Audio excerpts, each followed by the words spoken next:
남태평양 섬나라 통가 인근에서 해저 화산이 폭발하자 일본이 지난 주말 긴급 대피령을 발동하는 등 패닉에 빠졌습니다. 10여 년 전 쓰나미 악몽이 재현되는 게 아닐까 해서였는데요. 이번 폭발은 통가 인근 해역이라 일본과 8,000km나 떨어진 곳인데 일본은 왜 그렇게 떨어야 했을까요? 기상청에 따르면 통가 인근에서 한국 시간으로 지난 15일 오후 1시 10분 해저 화산 폭발이 일어났습니다. 이번 폭발로 화산에서 나온 분출물이 20km 상공까지 치솟고 반경 260km 지역까지 영향을 준 것으로 전해지는데요. 심지어는 우주에서도 관측될 정도였습니다.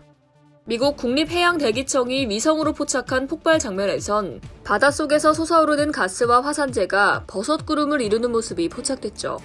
이로 인해 통가와 2,000km가량 떨어진 뉴질랜드는 물론 미국 서부 캘리포니아와 일본 동부 태평양 연안 등 환태평양 주요 국가들도 한때 해안 지역에 쓰나미 경보를 발령했는데요. 특히 일본 현지 기상청은 남서부에 최대 3m의 파도가 덮칠 수 있다고 경고했으며 7개 현 23만 명을 긴급 대피시켰습니다. 일본의 쓰나미 경보는 2016년 11월 후쿠시마 앞바다에 규모 7.4의 강진이 발생한 지 5년여 만의 일이죠. 그런데 당시 지진이 근해에서 발생했던 것과 달리 이번 화산 폭발은 무려 8,000km 가까이 떨어진 남태평양에서 발생했다는 점이 다릅니다. 화산 폭발에 따른 해저의 움직임을 알아보면 일본이 그렇게 떨었던 이유를 확인할 수 있는데요.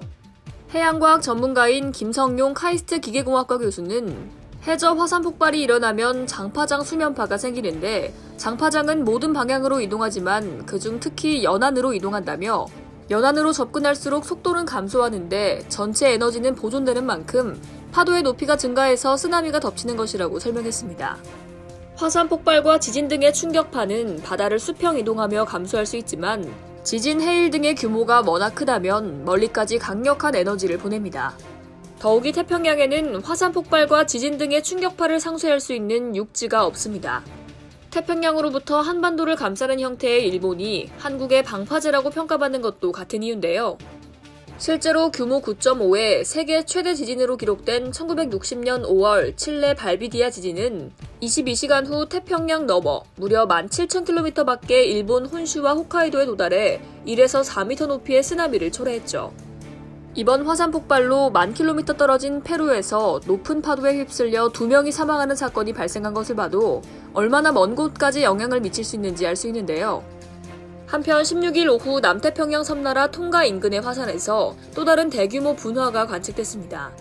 AFP 통신에 따르면 호주 다윈 소재 화산재 주의보 센터는 16일 오후 10시 10분 통가 인근의 화산에서 분화가 감지됐고 미국 하와이 소재 태평양 쓰나미 경보센터도 이 지역에서 큰 파도를 감지했다며 통가 인근의 화산에서 분화가 일어난 것으로 보인다며 큰 파도를 생성할 만한 규모의 지진은 없었다고 전했습니다.